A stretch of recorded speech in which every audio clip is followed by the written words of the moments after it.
승객을 태운 버스 기사가 갑자기 의식을 잃고 쓰러져 숨졌습니다. 열악한 근무 환경과 고령화 등으로 언제든 되풀이될 수도 있습니다. 화재 위험에 노출된 아파트 미화원들의 쉼터. 어둡고 습한 지하 공간에 위치해 미화원들의 인권은 물론 주민 안전도 위협하고 있습니다. 정부의 일자리 추경에 따라 공무원 등용문이 넓어졌지만 지자체 재정 부담은 커지게 됐습니다. 경쟁력을 잃은 당직 산업이 공장 가동을 중지하거나 생산 설비 해외 이전을 검토하고 있습니다. 여러분 안녕하십니까? 승객을 태운 버스 기사가 갑자기 의식을 잃고 쓰러져 숨졌습니다. 자칫 대형 사고로 이어질 뻔한 아찔한 순간이었습니다. 문제는 열악한 근무 환경과 고령화 등으로 이 같은 사고가 언제든 되풀이될 수도 있다는 겁니다. 송정근 기자입니다. 광주와 화순으로 가는 시내버스 운전기사 66살 김모 씨가 의식을 잃고 쓰러진 건 어제 오후 4시 10분쯤입니다. 신호대기 중이어서 2차 사고로 이어지지는 않았지만 병원으로 옮겨진 김 씨는 급성 심근경색으로 끝내 숨졌습니다.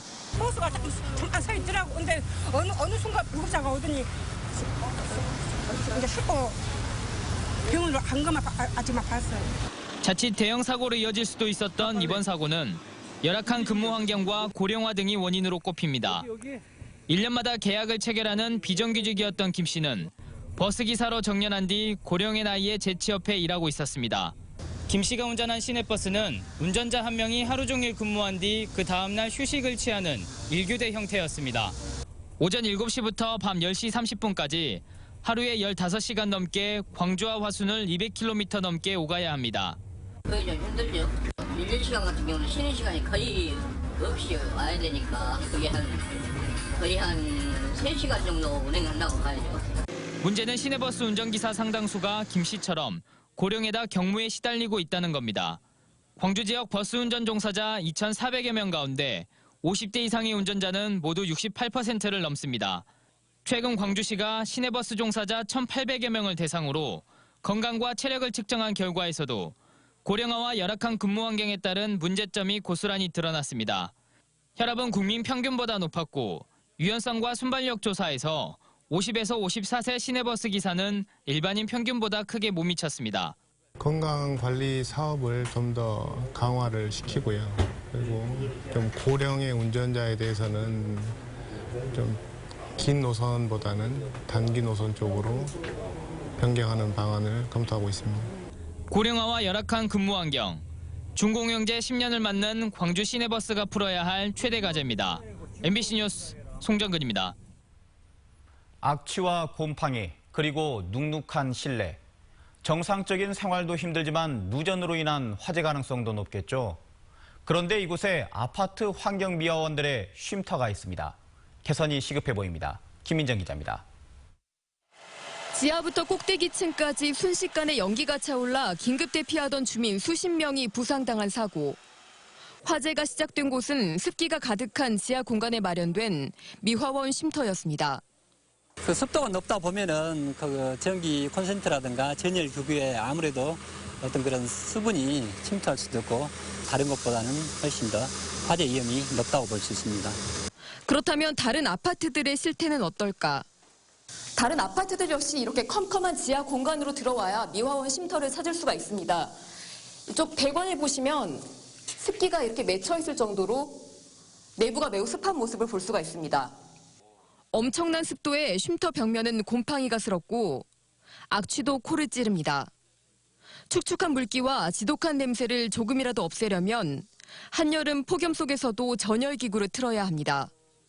시원하게 꿉꿉해갖고 안 틀면 꿉꿉해서 못 있어. 그냥 현금 먹고는 그냥 다 여기서 그냥 쉬어요. 다른 쉼터들도 물이 맺힌 배관시설 위로 아슬아슬하게 전기를 끌어다 선풍기와 냉장고, 밥솥 등을 사용합니다.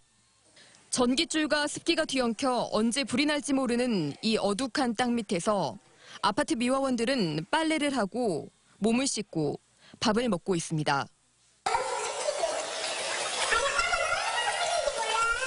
대부분 아파트가 쉼터를 지하에 두다 보니 모두가 위험성을 알고 있지만 다른 공간을 내주는 배려는 찾아보기 힘듭니다.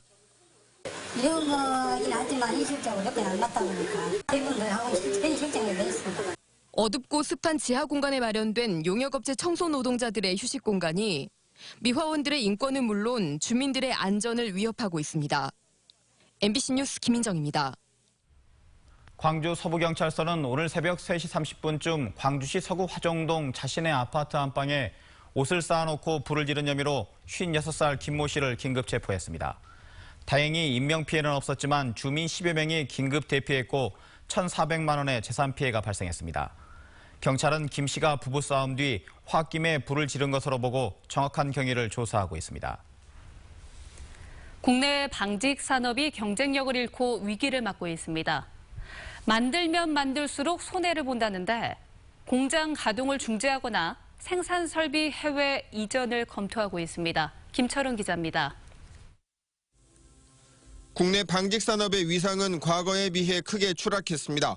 전성기를 누리던 7, 80년대에 비해 현재 생산시설은 3분의 1로, 종사자는 10분의 1가량으로 감소했다고 방직업계는 말합니다. 방직 산업이 사양길로 접어들면서 구조조정에 길을 밟은 겁니다. 엎친 데 덮친 격으로 사드 여파로 인해 중국 수출길이 막히면서 만들면 만들수록 손해가 커지고 있습니다. 이런 이유에서 전방 주식회사는 광주 임동 공장의 생산시설 절반을 지난해 말부터 가동 중지했습니다. 장기적으로는 공장을 아예 폐쇄하고 인력을 재조정할 계획입니다. 전방은 실제로 지난 2014년부터 3년 연속 100억 원 이상의 영업 손실을 기록하고 있습니다. 국내 1호 상장 기업인 경방은 주력 공장인 광주의 설비를 베트남으로 옮기는 방안을 검토하고 있습니다. 상대적으로 인건비가 싼 베트남으로 갈 수도 있다는 겁니다. 내년도 최저임금이나 산업용 전기료 인상 움직임에 부담을 느낀 경방이 앞서 움직이고 있다는 후문도 있습니다. 경방 광주 공장의 설비 이전이 현실화될 경우 근로자 150여 명의 실직이 우려됩니다. MBC 뉴스 김철원입니다. 광주 지역 시민단체들이 금호타이어 해외 매각 중단을 촉구했습니다. 광주 시민단체 협의회 등은 산업은행 광주지점 앞에서 기자회견을 열고 금호타이어의 독자 기술이 중국 기업에 넘어갈 경우 대량 실업과 협력업체 파산 등이 우려된다며 이같이 주장했습니다. 광주 전남 지역 12개 대학 총학생회가 참여한 광주 전남 총학생회 협의회도 광주시의회에서 성명을 내고 금호타이어의 해외 매각 반대를 촉구했습니다. 정부의 일자리 추경안이 국회를 통과함에 따라 지방 공무원 7,500명이 추가로 채용될 예정입니다. 이른바 공시족에겐 반가운 일이지만 자치단체의 재정 부담은 커지게 됐습니다. 윤근수 기자입니다. 정부 추경에 따라서 추가로 채용되는 지방 공무원은 교사 3,000명과 소방관 1,500명, 사회복지 공무원 1,500명 등 모두 7,500명입니다. 여기에 맞춰서 광주시와 전라남도는 추가 채용 계획을 공고했습니다. 급박하게 공고하느라 채용 인원은 뺀 채 1차 필기시험 날짜만 12월 16일로 정해서 우선 발표했습니다. 아직 계획이 확정되지는 않았지만 광주는 채용 규모가 131명, 전남은 310명 선이 될 것으로 보입니다.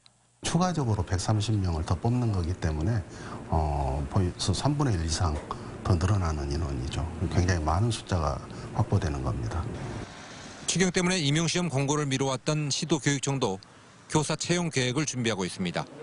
교육청은 교육부의 정원 계획이 정해지는 대로 채용 규모와 일정을 사전 예고하기로 했습니다. 이처럼 공무원 채용이 늘어나면 청년들의 취업 기회가 확대되고 행정과 교육 서비스가 개선되는 반면에 자치단체와 교육청의 재정 부담은 커질 수밖에 없습니다.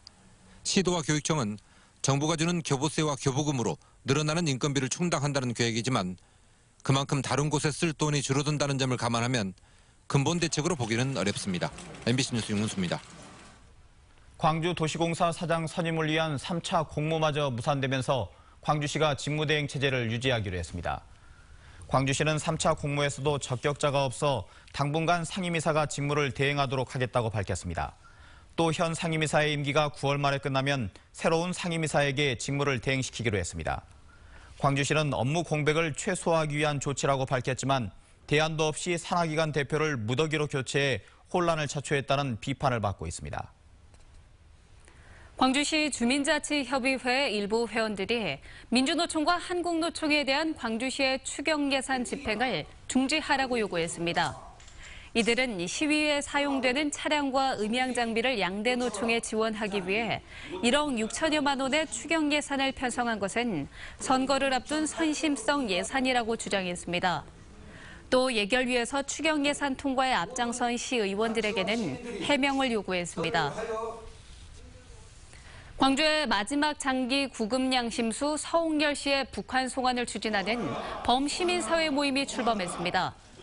6.15 공동선언 실천 광주본부 등이 참여한 송환추진위원회는 서 씨가 고문에 못 이겨 강제로 전향준법 서약서를 쓴 것이라며 비전향 장기수든 강제 전향 장기수든 자유의사에 따라 송환해야 한다고 주장했습니다. 신안 출신인 서홍열 씨는 지난 1961년 국가보안법 위반 혐의로 체포돼 29년을 복역했는데 지난 2000년 비전향 장기수 북송 당시 전향했다는 이유로 송환되지 못했습니다.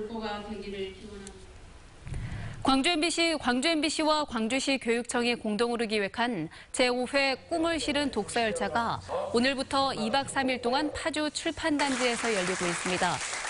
내 꿈을 펼쳐라는 주제로 진행되는 이번 독서열차는 광주 관내 고교 1학년 학생 60여 명이 참가해 독서를 기반으로 한 토론과 스피치 교육, 저자와의 만남 등 다채로운 프로그램이 진행됩니다.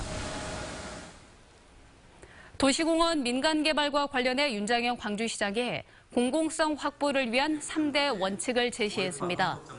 윤 시장은 우리 몸의 허파와 같은 도시공원은 지켜야 한다는 대원칙 아래 중앙공원이나 중회공원 등 대표적인 공원은 국가정원으로 지정되도록 대응하고 불가피하게 민간의 개발을 맡기는 경우에도 공원의 기능을 최대화하도록 힘써달라고 광주시청 간부들에게 당부했습니다. 5.18 당시 미국 대사관이 공식적 논평을 달아 미국 카터 행정부에 제출한 미국인 선교사의 5.18 일지가 공개됐습니다. 5.18 기념재단은 주한 미국 대사 마크 리퍼트가 지난 1월 기증한 5.18 관련 기밀 해제 문서 가운데 당시 광주에 거주하던 선교사가 기록한 5.18 일지를 발굴해 번역했다고 밝혔습니다.